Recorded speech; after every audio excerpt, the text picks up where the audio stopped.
And with just 47 days until the presidential election, early voting has started in some states across the country. Many states are sending out mail-in ballots over the next few days. In-person early voting for 7 states begins 36 days or more before November 6th, with some starting as soon as tomorrow. But U.S. election officials are gearing up with heightened security efforts for the upcoming election in an effort to protect both voters and workers while ensuring integrity in the ballot counting process. Today, state and county election officials from 6 battleground states will meet to go through each stage of the process, describing the system's safeguards. They're also set to discuss attacks on election reliability. Election officials are holding training sessions, installing bulletproof glass and panic buttons in an effort to be prepared for any confrontations. Yesterday, the U.S. Deputy Attorney General spoke about this.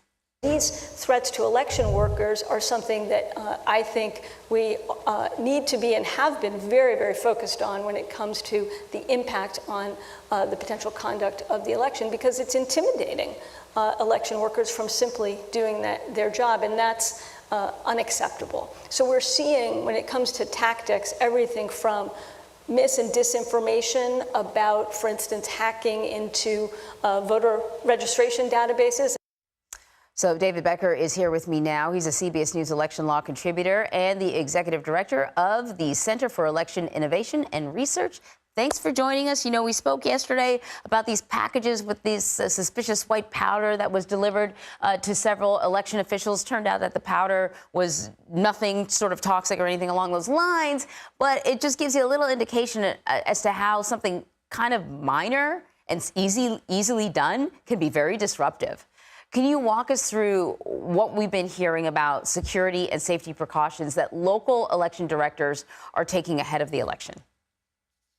Yeah. So first of all, for the past 4+ years, election officials all over this country have been harassed and threatened, not because they did a bad job in 2020, but because they did an outstanding job. They somehow managed the highest turnout in American history during a global pandemic. And their work has withstood every bit of scrutiny that's been applied to it. And still, there's no evidence that there was anything that would have overturned the outcome of that election.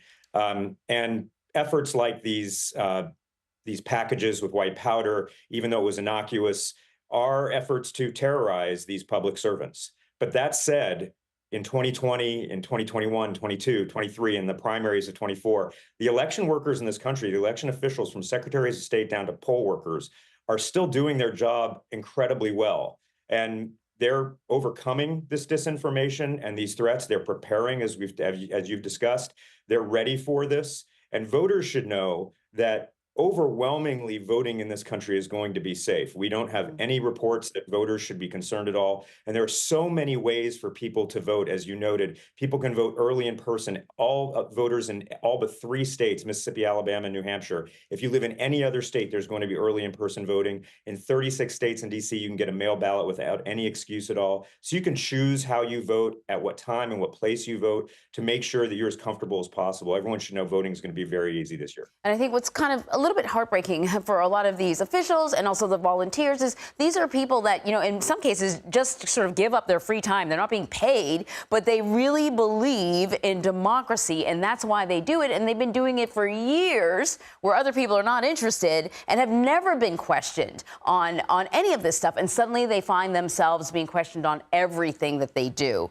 Yeah, they're exhausted, Anne-Marie. That's a great point. I just want to say that, I mean, these are true public servants. You don't get rich and famous becoming an election official. It is these people inspire me every day. And when you go vote, if you're voting in person, thank the people there. They're serving their communities and serving our democracy. Absolutely. Let me talk to you about something else that came up during the last election. You know, because it was during the pandemic, there was a lot of stuff about mail-in ballots, and then all this confusion about, will your ballot count? You know, what's the date on you know, that your ballot, that your, I don't know, the form was stamped on, all that sort of stuff. So we've heard about these sort of issues. What is the U.S. Postal Service doing, or are any remedies to make sure that these sort of problems don't come up again?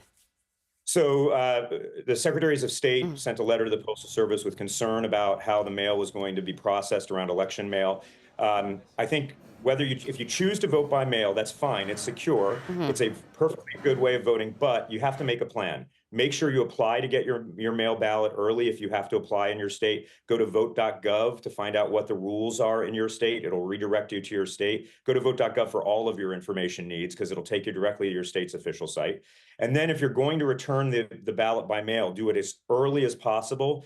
Or check your state. Almost every state allows mail ballots to be dropped off in drop boxes or election offices if that's how you choose to do it. And if you're not entirely comfortable with that, as we mentioned, early in-person voting is available in nearly every state. It's a great way to vote. Get the voting done early, whatever you do. Make a plan and do it early. Don't wait for Election Day if at all possible. That's all great advice. You can take control. If you're not sure about the election, you can make the choices to ensure that your vote is counted and you are comfortable with the way it's counted. David Becker, thank you very much.